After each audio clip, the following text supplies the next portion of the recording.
Hallo meine Lieben, heute wollte ich mal eine Geschenkbox mit dem Brother Plotter machen und wie ich das mache, seht ihr gleich nach dem Intro.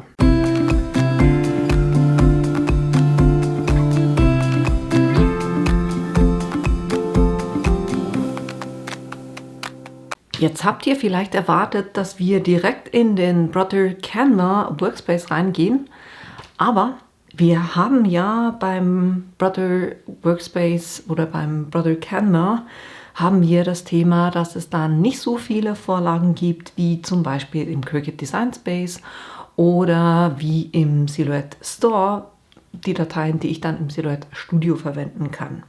Und deshalb dachte ich mir, anstatt eine von den wenigen Boxen zu nehmen, die es da gibt, dass ich die Gelegenheit nutze, um euch zu zeigen, wie ihr selber eine Box im Brother Canva Workspace erstellen könnt und was ihr dabei beachten müsst.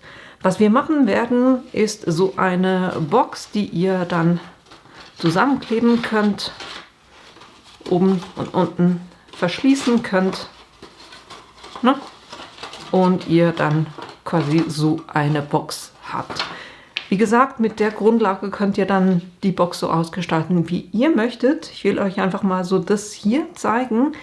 Normalerweise, ich selber würde so eine Box jetzt, so eine schlichte Box mit dem Falz- und Schneidebrett machen. Aber ich dachte mir, wenn man da viele davon machen muss, dann macht das vielleicht trotzdem Sinn. Und ja, dachte eben, ich zeige euch das. Von den Maßen her, ich habe jetzt extra was gemacht, wo ihr mit einem 12×12 Inch Blatt arbeiten könnt. Das sind ca. 30 cm. Das heißt, wenn ihr die Standardmatte habt, dass das da drauf Platz hat. Aber eben, ihr könntet auch die Box aufteilen. Das heißt, wenn ihr hier eine Aufteilung macht, das heißt, das quasi in zwei schneidet, dann bräuchtet ihr hier auf der Seite einfach auch nochmal eine Klebelasche.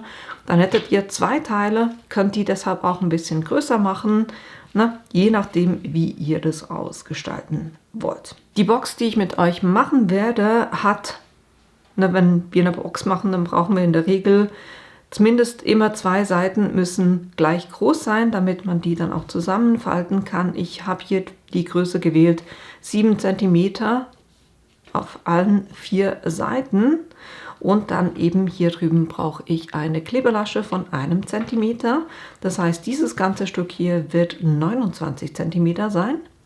Und dann in der Höhe brauche ich hier auch, weil wir haben ja 7×7×7×7 cm, das heißt hier dieses Viereck muss auch 7 cm in der Höhe und in der Breite sein. Das auf beiden Seiten. Dann haben wir oben noch eine 1 cm Lasche je, um das dann reinzustülpen. Wir haben hier diese Laschen, weil wenn man es zumacht, finde ich es jeweils schöner, wenn man hier diese Zuklapplaschen hat und das dann so drüber macht. Von dem her habe ich hier je auch nochmal 4 cm. Somit brauchen wir ein Blatt, was 29 cm mindestens breit ist und 27 cm mindestens hoch ist. Das ist das, mit dem wir arbeiten. Ich werde direkt mit einem Designpapier arbeiten, was ca. 230 Gramm ist. Ihr könnt auch Matten, für diejenigen, wo das Papierbasteln so ein bisschen neu ist, was heißt Matten? Matten heißt, dass ich, wenn ich jetzt zum Beispiel, hier habe ich eine schwarze Box und da habe ich mit diesem braunen Papier gemattet und das mache ich immer einen halben Zentimeter insgesamt auf also in der Höhe und in der Breite kleiner, und so habe ich immer einen schönen gleichmäßigen Abstand ringsherum und das sieht dann halt einfach nochmal schöner aus und dadurch bekommt das Ganze auch eine schöne Stabilität. Das heißt, ich werde euch dann auch zeigen, wie ihr die Mattung machen würdet, aber schlussendlich beim Umsetzen werde ich dann nur die Box machen und keine Mattung dazu. Aber genau das hier werde ich euch jetzt zeigen und dafür gehen wir rüber in den Brother Canva. Ich werde euch das Ganze, wie gesagt, im Brother Canva zeigen. Brother Canva Workspace ist es. Ihr könntet sowas natürlich auch im Silhouette Studio machen oder ihr könntet sowas auch im Inkscape machen. Aber heute ging es ja darum, für diejenigen, die einen Brother Plotter haben, dass ihr das da drin machen könnt. Als allererstes, was ich hier mache, ist mein Raster anpassen. Und zwar gehe ich hier auf Zeichenfläche und ich habe Raster einblenden, habe ich aktiviert. Ich werde auch sagen, am Raster ausrichten, weil das hilft euch dann ein bisschen, dass er eben sich an den Schneidepunkten vom Raster ausrichtet. Ich werde auch den Lineal anzeigen, damit ich das auch sehe. Und ihr seht, der fängt hier einfach Nullpunkt. Nullpunkt ist hier oben das Graue in der Ecke. Die rote Linie könnt ihr erstmal ignorieren. Was ich weitermache, ist, dass ich die Raster weiter anpasse. Im Moment sind diese Häuschen 10 mm, das heißt 1 cm breit. Das ist mir aber zu wenig fein in der Einteilung, weil ich werde auch bei einem halben Zentimeter arbeiten, dann für die Mattung. Und deshalb gebe ich hier 5 mm ein, dann bin ich bei einem halben Zentimeter. So, das ist das.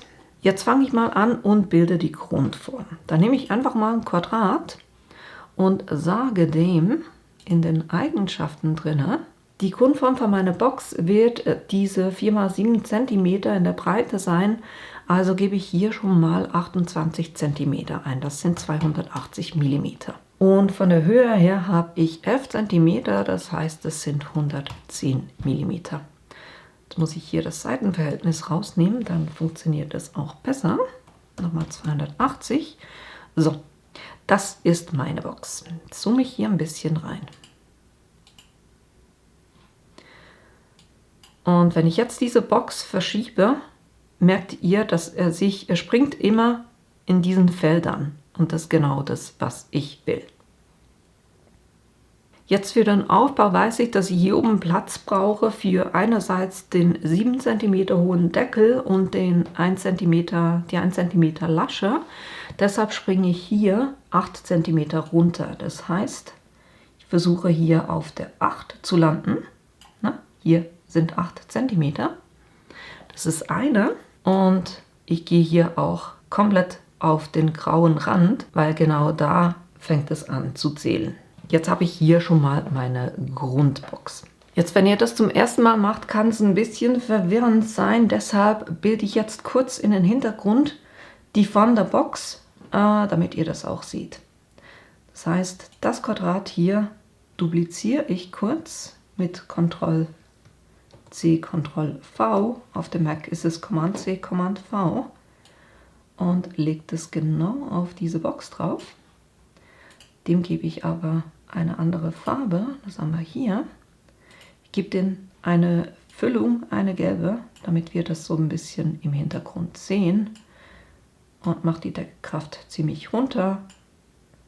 So, das reicht eigentlich. Und dann mache ich nochmal Ctrl+C, Ctrl+V und sage dieser Box, das soll, klicke immer auf den falschen Ordner hier, das soll 70 mal 70 cm sein.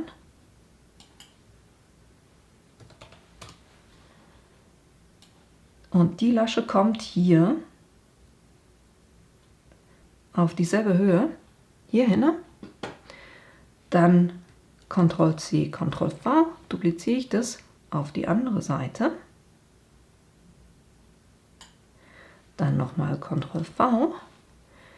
Diesmal brauche ich sie nicht bei 7 cm, sondern bei 4 cm, also gebe ich hier 40 ein von der Höhe. Das sind die Laschen, die wir dann reinlegen. Die brauche ich 4-mal, von dem her Ctrl+C, Ctrl+V. Die kommt hier drüben hin. Ctrl+V. Die kommt hier unten hin.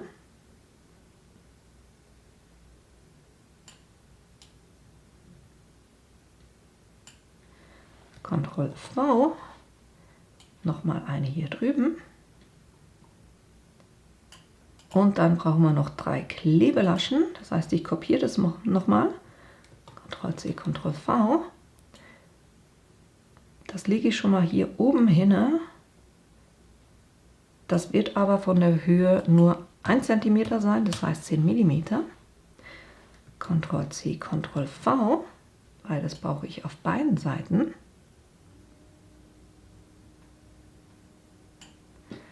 Dann nochmal Ctrl+V, weil ich brauche hier drüben auch noch eine, das heißt, die wird von der Breite her 1 cm sein und von der Höhe hatten wir, die Box ist ja 11 cm, von dem her 110 mm. So, und die kommt auf diese Seite hier drüben. Und so habt ihr eigentlich die Grundstruktur von der Box. Jetzt nehme ich die Form, die wir ganz am Anfang gemacht haben, nehme ich hoch. Das sagt dem Anordnen in den Vordergrund. Weil mit der werden wir jetzt arbeiten. Alle anderen, kurz gucken, ob ich der Linie eine andere Farbe gebe, damit es hier ein bisschen besser funktioniert. Nehmen wir grün. Dann fällt es dann auf jeden Fall auf. So, jetzt müssten nicht eigentlich alle Formen, bis auf die, die ich hier kurz ausgeblendet habe, unsere Originalform, müssten gelb sein, ein bisschen durchsichtig und grüne Linien haben. Und das gruppiere ich auch gleich. Weil das dient mir jetzt nur zum Nachzeichnen und das sperre ich auch. Na, so könnt ihr das schon mal vorzeichnen, damit ihr dann auch seht, wo ihr mit eurer Form hin müsst. Blenden wir das wieder ein. Und jetzt kann ich, wenn ich da drauf drücke, zweimal, dann werden mir die Ankerpunkte angezeigt. Und immer da, wo es blau ist, wenn ich jetzt einen Ankerpunkt dazu füge, dann wird er auf dieser Strecke hinzugefügt. Das heißt, wenn ich jetzt ein Plus eingebe, dann kann ich diesen Ankerpunkt nehmen und den hier hin verschieben. Ich mache es jetzt nicht in die Ecke, weil ich will das ein bisschen abschrägen. Dann brauche ich auf der Strecke auch nochmal einen, der kommt hier hin. Die Ecken lasse ich stehen, weil hier brauche ich ja das Ende der Box, bis es dann hier in die Klebelasche rüber geht. So, jetzt nehmen wir diesen Teil hier, da mache ich einen Ankerpunkt und dann gleich noch einen zweiten und den nehmen wir jetzt hier hoch, ne, ganz bis oben und dann gehen wir hier nochmal ein. Ihr macht einfach so viele Ankerpunkte, wie ihr braucht, dass ihr die Form richtig schneiden könnt. Jetzt dieser, der soll hier hin. Weil hier müssen wir, also zwischen diesen beiden Teilen muss ein Schnitt passieren. Deshalb brauche ich da einen Ankerpunkt. Jetzt gehe ich wieder hier rüber, gebe nochmal einen hinzu. Den bringe ich jetzt mal an dieses Ende. Dann gebe ich hier nochmal einen hinzu. Den gebe ich hier hoch. Und ihr seht jetzt auch, wie hilfreich das Raster ist, weil durch das Raster, und da wir gesagt haben, es soll es im Raster ausrichten, können wir die Punkte wirklich schön platzieren. Jetzt brauchen wir hier auch nochmal eine.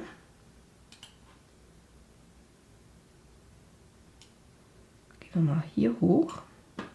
Dann will ich noch einen, der geht hier hin. Und dann noch einen, der geht in die Ecke. So, dann haben wir schon mal den Teil hier. Jetzt gehen wir auf diese Strecke, brauche ich keinen zusätzlichen, ich brauche jetzt zusätzlich auf diese Strecke. Das heißt Plus.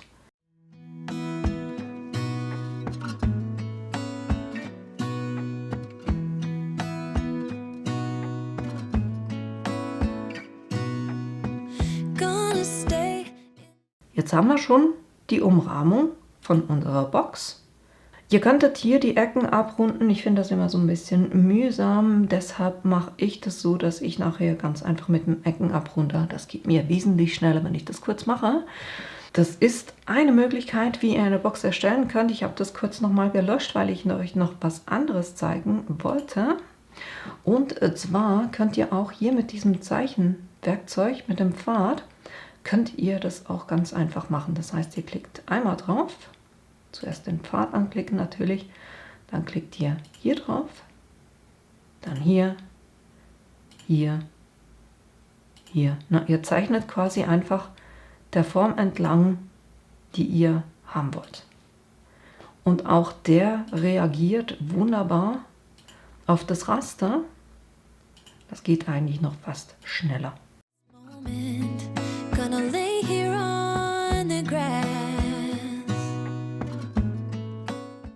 Und wenn ich wieder auf den Ursprung gehe, kann ich den Pfad schließen und so habe ich auch diese Form.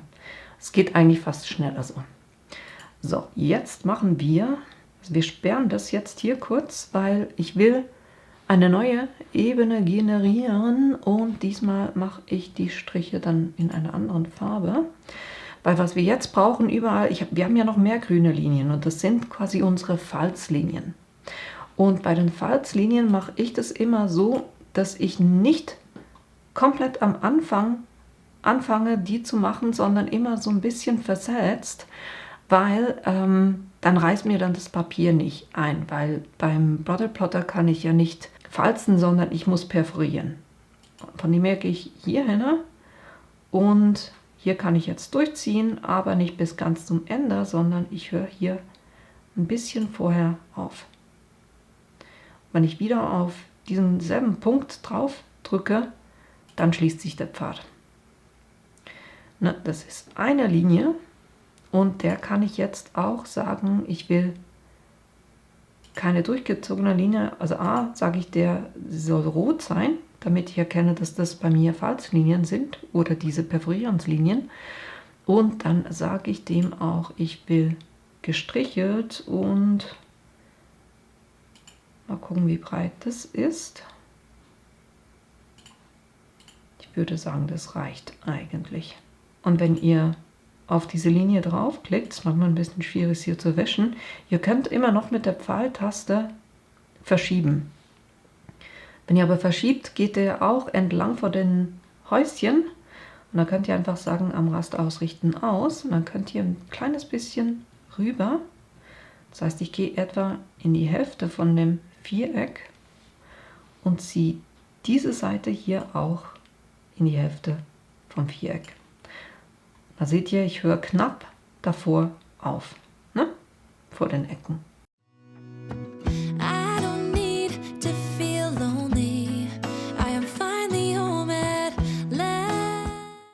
Und wenn ihr die Shift-Taste haltet, geht der auch gerade runter.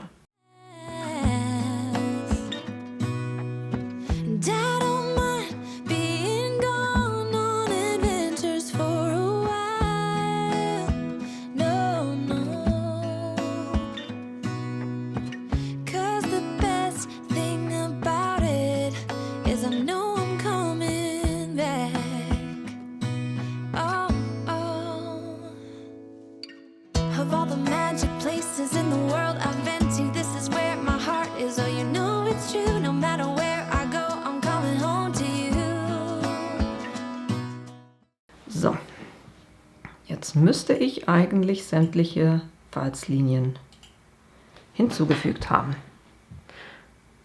Nee, haben wir nicht, weil wir brauchen ja hier jeweils bei 7 cm auch noch eine. Das heißt, die hier müssen wir auch noch ein bisschen duplizieren. Ctrl+C, Ctrl+V. Und hier sage ich jetzt wieder am Raster ausrichten und setze die mal hier hin. Ich lasse die kurz hier oben, richtet sie sich an dieser Linie aus. Das mache ich mit allen und dann kann ich dann das Raster ausrichten, wieder rausnehmen und die dann noch ein bisschen nach unten verschieben. Geht am einfachsten. Ctrl+C, Ctrl+V.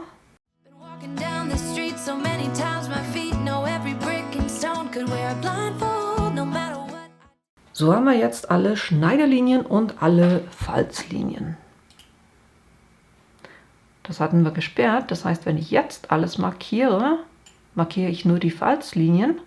Da kann ich auch sagen, kopieren.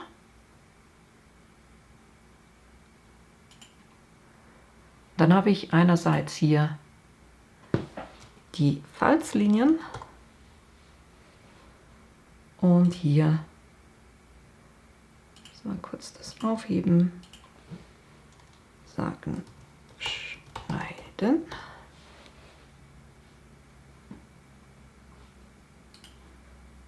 Dann haben wir schon mal diese Form. Das hier brauchen wir nicht mehr, weil das war ja nur zum als Hilfestellung zum Zeichnen. Und wenn ihr jetzt noch Mattungen machen wollt, wie gesagt, ich mache das nicht. Das mache ich jeweils so, dass ich die sperre, damit es hier auch wieder eine neue Ebene gibt. Und dann gebe ich einfach ein Quadrat rein und dem würde ich dann sagen, wir haben 7 cm mal 11 cm für diesen Teil hier. Also würde ich hier sagen, es sind 6,5, also 65. Und 11,5 cm weniger ist 10,5. Und so hätte ich hier auch schon die richtige Mattung für die Box. Und die würde ich dann einfach 4-mal duplizieren. In der Regel mache ich die dann auch nochmal in einer anderen Farbe, damit ich wirklich weiß, was ist. Sagen wir hier, das würden wir blau machen. Dann würde ich die eben noch 3-mal duplizieren für hier und hier oben würde ich eine machen, die 6,5 mal 6,5 cm ist und die könnt ihr euch überlegen, ob ihr unten die Box auch das matten wollt oder nicht. Und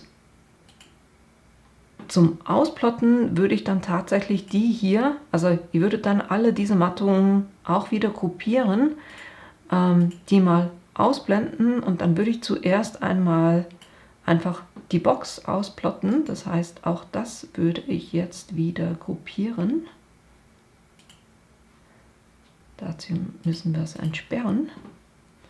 Das heißt, ich habe jetzt das Schneiden und das Falzen und wenn ich das gruppiere, dann habe ich wie eine übergeordnete Gruppe. Nochmal. Dann haben wir immer noch diese Gruppe mit den Falzlinien, aber jetzt ist das ganze Element hängt zusammen und so würde ich das auch so werde ich das auch an den Plotter übergeben. Ihr müsst natürlich gucken, dass ihr hier innerhalb von dieser roten Linie seid, damit es auch funktioniert. Und ich werde das eben jetzt so ausplotten und wenn ihr die Mattung auch noch plotten wollt, dann könnt ihr, wenn ihr das gemacht habt, das hier einfach wieder ausblenden, sperren, alle Mattungen einblenden, entsperren und dann könntet ihr die auch so platzieren, wie ihr sie gerne geschnitten haben möchtet und dann das auch noch an den Plotter übergeben. Das heißt, ich würde es immer in 2 Schritten machen. Wie gesagt, ich mache keine Mattung und deshalb blende ich das hier aus und dafür blende ich dieses ganze Element hier ein und entsperre das und das übergebe ich jetzt an meinen Plotter. Das heißt hier übertragen, passt und dann sage ich übers Internet, weil ich meinen übers WLAN angeschlossen habe und das hat jetzt die Maschine auch schon. Dann kann ich hier auf den Home-Button gehen, sagen Daten abrufen übers WLAN, weil so habe ich die auch übergeben. Dann habe ich hier schon meine Box, kann sagen okay, sagen, was ich damit machen will und ich will alles schneiden. Und jetzt müssen wir hier noch ein bisschen was machen. Das heißt, ich habe im Moment das Vinylmesser drin. Das will ich natürlich nicht für Papier, sondern das normale Messer.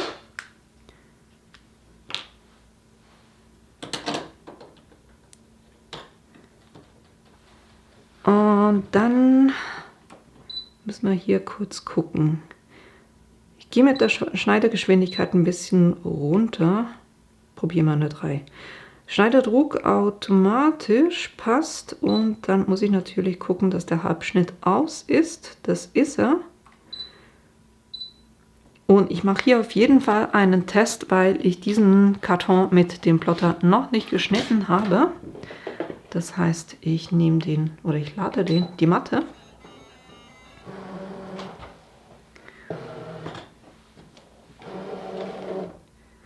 Und jetzt sage ich hier Test. Dann macht er hier oben eine Ecke. Ich mache die ein bisschen näher zur Box, damit ich da nicht so viel Papier verliere. Und sage einfach mal Start.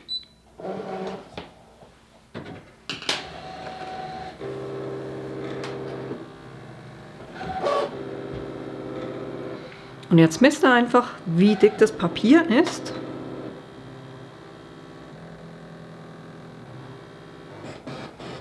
Schneidet er das Jetzt kann ich gucken, ob das genug geschnitten ist.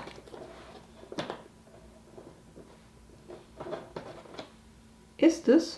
Also es hat durchgeschnitten, definitiv. Von dem her würde ich sagen, kurz gucken, ob der zu stark in die Matte geschnitten hat. Nee, hat er nicht. Von dem her sollte das passen und ich kann sagen, Start.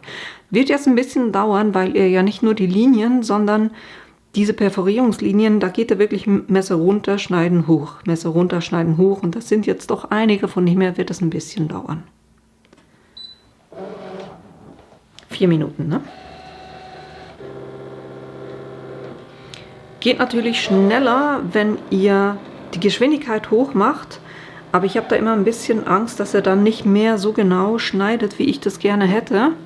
Von dem her mache ich lieber langsamer, weil 4 Minuten für eine Box zu schneiden ist jetzt auch nicht so viel.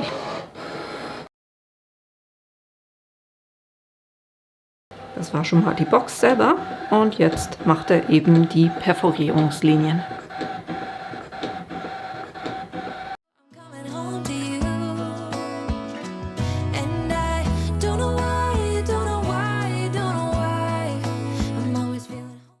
Und wenn er durch ist, gucke ich noch einmal, ob das wirklich gut geschnitten hat. Hat wunderbar geschnitten, können wir rausnehmen. Dann kann ich das Ganze von der Matte lösen und immer die Matte biegen und nicht euer Papier. Sonst habt ihr das ganz schön gewellt.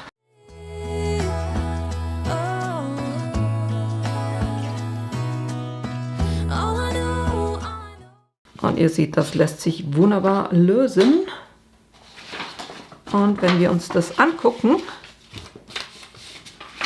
haben wir genau das, was wir haben wollten. Hier, ne? Die Lasche, hier oben das Fenster, hier eine Lasche, hier das Viereck plus die Lasche, hier 2 Laschen, hier 2 Laschen und überall die Falzlinie. Das heißt, wir haben genau diese Box, die wir hier entworfen haben. Und deshalb würde ich euch anraten, wenn ihr irgendetwas Neues designt, macht es am besten zuerst mal auf dem Papier und guckt euch an oder zeichnet es, damit ihr überhaupt wisst, passt es dann auch zusammen? Kann ich das dann wirklich zusammenlegen? Funktioniert es, bevor ihr da euer schönes Papier vergeudet? Das Unschöne am Brother Plotter, weil er eben nicht falzen kann, ist, dass ich jetzt überall diese Perforierungslinien habe. Das heißt, es sind Schnitte im Papier. Das sind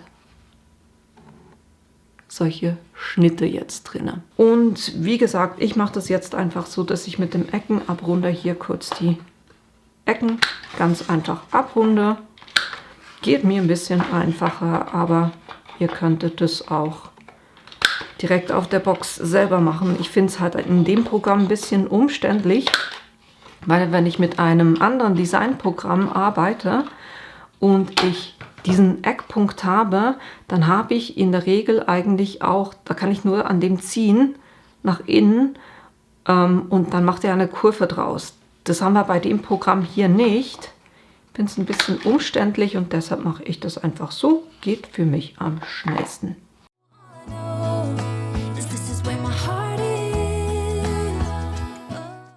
Na, so schnell sind die Ecken abgerundet. Dann können wir hier die Falzlinien auch schon das Ganze so biegen, wie es dann sein soll. Und ihr seht hier innen drin auch, warum ich eben nicht bis ganz an den Rand gegangen bin. Ne?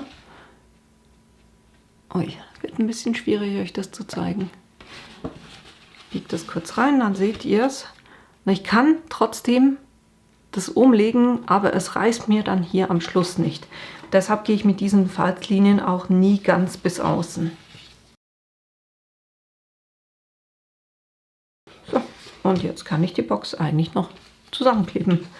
Das heißt, ich gebe hier auf diese Klebelasche gebe ich Kleber drauf. Ich mache das gerne mit Flüssigkleber, da könnt ihr natürlich auch mit Klebestreifen oder mit was immer auch ihr gerne arbeitet, das machen.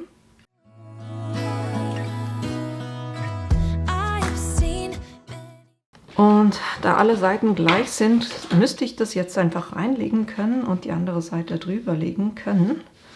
Und dann sollte das passen.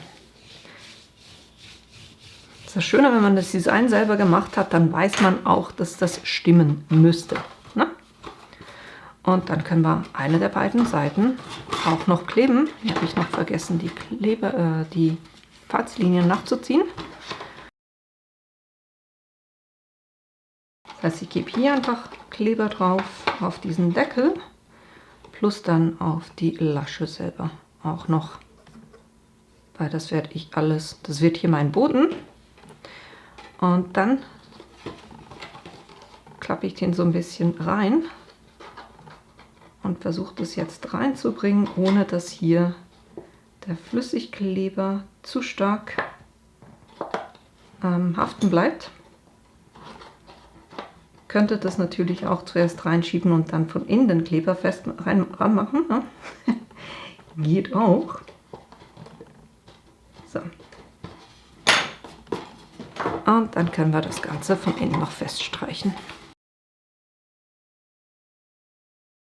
Und so habt ihr eine eigens entworfene Box. Da könnt ihr natürlich noch ganz viel Spielereien machen mit Sichtfenstern, eben das ganze Matten, was auch immer euch gefällt. Aber nur zum Sagen, ne, ihr könnt wirklich eure Boxen im Brother Canva auch selber gestalten. Und dann bringen wir hier einfach noch einen kleinen Wichtel drauf. Das mache ich mit Klebepunkten. Und wenn ihr wissen wollt, wo und wie ich diesen Wichtel gemacht habe, da war auch ein Weihnachtsvideo mit dabei, wo ich das gezeigt hatte. Dann können wir gucken, wo wir den aufbringen wollen. Ich würde sagen, so in der unteren Drittel. Und dann machen wir noch eine Schlaufe ringsherum.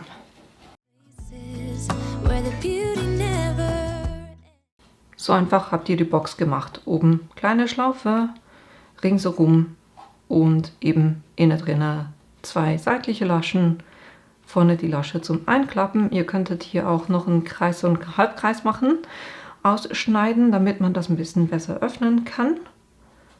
Aber nur zum Sagen, ne, so einfach könnt ihr wirklich eure eigenen Boxen gestalten.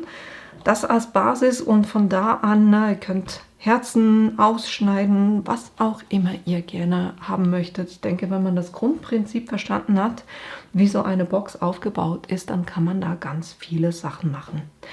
Das war aber auch schon das, was ich euch heute zeigen wollte. Ich hoffe, euch hat das Video gefallen, dass es hilfreich war für euch und dass ihr das gerne selber auch ausprobieren möchtet. Für diejenigen, die den Brother Plotter haben, eben, ihr könntet sowas auch im Silhouette Studio oder auch im Inkscape machen, wenn ihr das wollt. Und ja, ich hoffe auch, dass ich euch in einem meiner nächsten Videos wiedersehe.